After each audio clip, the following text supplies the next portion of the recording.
When I gave birth to my son, I swore I would give him everything: love, education, and a good home. His father died when he was 10, and I worked day and night to make sure he never felt the emptiness of loss or hunger. I sacrificed my dreams so he could chase his. But as he grew older, something inside him changed. The sweet boy who once hugged me after school became a cold man who barely looked at me. After he got married, it only grew worse. His wife, Aisha, didn't like me living with them. She would whisper things to him when she thought I wasn't listening, complain that I was old-fashioned or in the way. I pretended not to hear, but every word cut like glass. My son, Amir, started agreeing with her. He began snapping at me over small things: if dinner wasn't ready on time, if I used too much electricity, or if I talked during their TV shows. One evening, Aisha complained that I had accidentally broken her vase. It was a cheap decoration, but she acted like I had destroyed a family treasure. Amir stormed into my room, red with anger. "Why can't you just stay out of our things?" he shouted. I apologized softly, but that didn't stop him. He slapped me once, then again, and again, 20 times before my trembling knees gave out.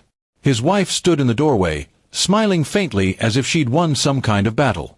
When it was over, I sat on the floor, my face burning, my heart empty. I didn't cry. Something inside me had died. That night, while they slept, I looked at the house, my house.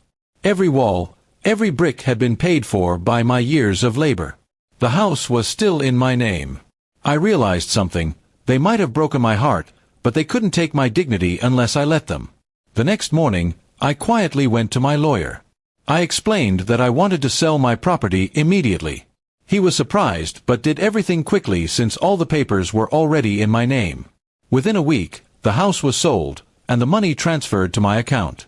I rented a small apartment near the edge of town, modest but peaceful.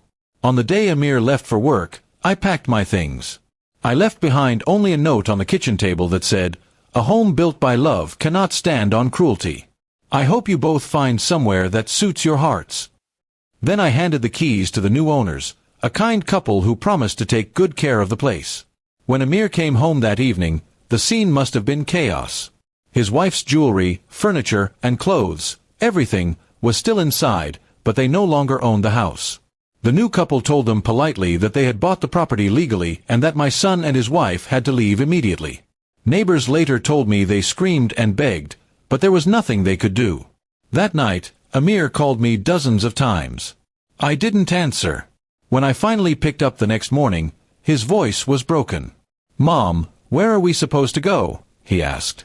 I simply said, "The same way I started, with nothing but willpower. You'll manage." And I hung up. It wasn't revenge. It was justice. Days turned into weeks. My bruises healed, but the scar in my heart remained. Sometimes, I caught myself missing him, the little boy who once held my hand to cross the street. But then I'd remember his hand raised against me, and I knew I had done what was right. Love doesn't mean letting people destroy you. One afternoon, there was a knock at my door. It was Amir, looking thinner, tired, and ashamed. He didn't speak for a while. Finally, he whispered, "I'm sorry, Mom." I looked into his eyes, searching for sincerity. There was pain there, and regret, too. I invited him in, made tea, and we sat in silence. He told me he and Aisha had separated. "She left when the money ran out," he said bitterly. I didn't gloat or scold him. I just said, life has a way of teaching lessons we ignore.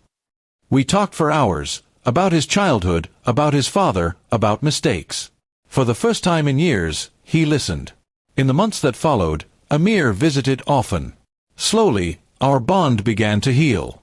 I didn't give him money or a home, only advice.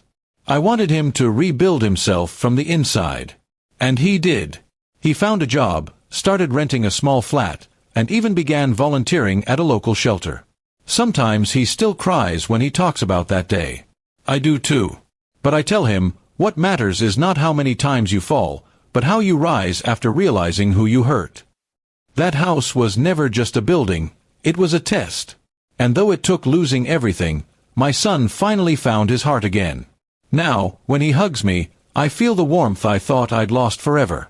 And I pray that no mother ever has to teach her child love through pain, but if she must, may she have the strength to walk away, just as I did.